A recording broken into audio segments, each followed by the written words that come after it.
Good morning class. आज हम लेके आए हैं बायोलॉजी का इम्पोर्टेंट चैप्टर विटामिन्स। आज हम विटामिन्स के बारे में विस्तार से जानेंगे कि विटामिन्स क्या होते हैं, ये हमारे शरीर के लिए इतने ज़रूरी क्यों होते हैं, कौन कौन से विटामिन होते हैं, किस विटामिन का क्या कार्य होता है और किस विटामिन की कमी से कौन सा रोग शरीर के अंदर उत्पन्न हो जाता है। इससे पहले आपसे रिक्वेस्ट है कि वीडियो को पूरा देखना, जिससे आपका विटामिन्स के बारे में जो कॉन्सेप्ट है वो क्लियर हो जाए। तो आइए शुरू करते हैं बेसिक जानकारी के साथ। विटामिन की शुरुआत करते हैं। विटामिन्स जो होते हैं वो हमारे शरीर के लिए बहुत ज़रूरी होते हैं। तो विटामिन्स की खोज किसने की थी? सबसे पहले तो हम ये जान लेते हैं, कैश्मीरी फंक नाम का एक वैज्ञानिक था, उसने 1912 के अंदर विटामिन की खोज की थी। हमारा शरीर जब बीमार हो जाता है तो उसका क्या कारण होता है, इसी के बारे में कैश्मीरी फंक जो वैज्ञानिक थे वो खोज कर रहे थे कि भी हमारा शरीर बीमार क्यों हो जाता है, किस कमी के कारण बीमार हो जाता है।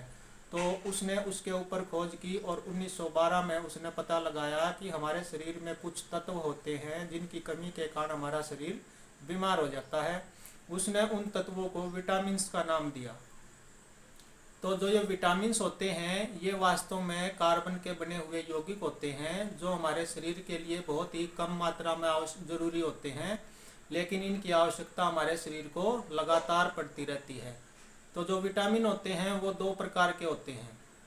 विटामिन दो प्रकार के होते हैं, एक तो पानी में घुलने वाले और एक हमारी वसा के अंदर, हमारी फैट के अंदर घुलने वाले।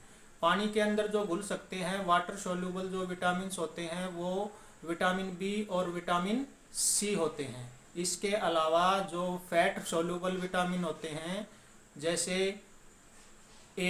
Vitamin A, vitamin D, vitamin E, vitamin के, ये विटामिन फैट सोल्यूबल होते हैं। पानी में घुलने वाले जो विटामिन होते हैं वो हमारे शरीर में लंबे समय तक नहीं रह सकते। इसके अलावा वसा में घुलने वाले जो विटामिन होते हैं वो लंबे समय तक हमारे शरीर के अंदर रह सकते हैं। लंबे समय का मतलब है ये कई कई दिनों तक या महीनों तक भी हमारे शरीर में रह सकते हैं। लेकिन पानी में घुलने वाले जो विटामिन होते हैं वो लंबे समय तक हमारे शरीर में नहीं रहते, वो जल्दी ही ख़त्म हो जाते हैं। विटामिन्स, हमारा शरीर जो होता है विटामिन्स का निर्माण नहीं कर पाता, इसलिए हमें भोजन ग्रहण करना पड़ता है। भोजन लेने से भोजन के अंदर आवश्यक पोषक तत्वों के माध्यम से ही हमारा शरीर जो है विटामिन्स को तैयार कर पाता है और शरीर की आवश्यकताओं की पूर्ति कर पाता है। लेकिन कुछ जीव ऐसे होते हैं जो विटामिन्स का निर्माण अपने शरीर से ही कर लेते हैं। जैसे कुत्ता है, कुत्ते का शरीर विटामिन्स का निर्माण अपने आप कर लेता है, इसलिए उसको ज़्यादा भोजन की आवश्यकता नहीं होती और कम भोजन के अंदर भी वो लंबे समय तक जीवित रह सकता है। लेकिन हमारा शरीर जो है ऐसा नहीं कर पाता।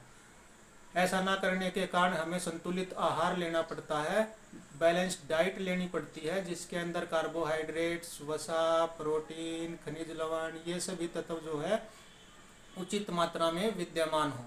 तो ऐसा भोजन लेने से हमारे शरीर की सभी आवश्यकताओं की पूर्ति होती है और हम स्वस्थ रहते हैं, अच्छी प्रकार से कार्य कर सकते हैं, हमारा शरीर निरोगी रहता है, बीमारियों से बचा रहता है।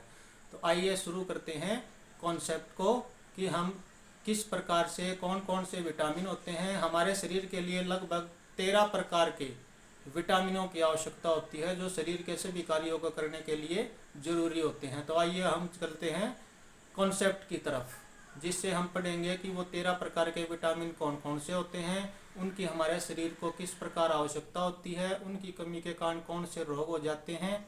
तो चलिए चलते हैं कॉन्सेप्ट की तरफ।